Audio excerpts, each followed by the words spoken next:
Abakazi aba bari kwegitira mu groups mukaga nubo bamazire biro bishatu bari kutendekwa aba Uganda Industrial Research Institute okugukomyoga etari emwe nemwe omushomo gutebekanisibwa mu nyishenjero omucara Dorosenzubonera harumuna n'abakora iyogati kandi nubore ko kwepanka ahabwo obukugu batungire kandi ahabwa hati nakugukire nimbasa gukora yogurt eri vanilla flavored,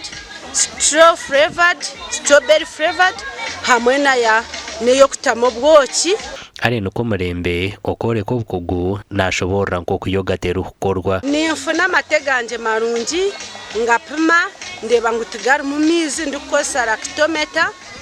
namara gapima nashanga ngutigara mu mizi ngajejena namara gajejena ngataha sefuriya esafuriya ejo neba eterekiro mu safuriya ndije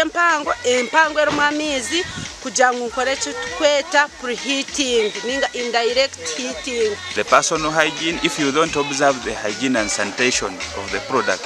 it comes out when it's of poor quality. The equipment hygiene and sanitation and the facility hygiene and sanitation.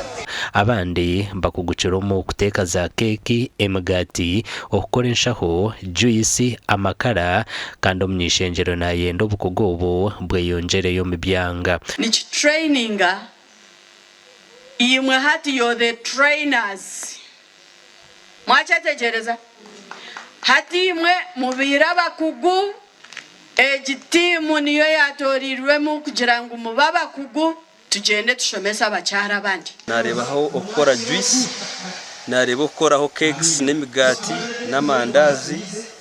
eki mbire ntakarebera mu district yanje so nibeesiima aba Uganda Research Institute okubasa okuhurira omuranga gwa member of parliament bakikiriza okuja ku traininga abacyara bitu ba district ya Kitagwenda muriyo no mukora ebikutekesa nimubihumura kasasiro nobo wite wakoresiba rero ngo wite ibintu bingi bwanyuma y'obukugobo abantu bagera ngo bazakuretaho entasiyo mu makagabo amakuru agagasha kwa Timothy Mushabe.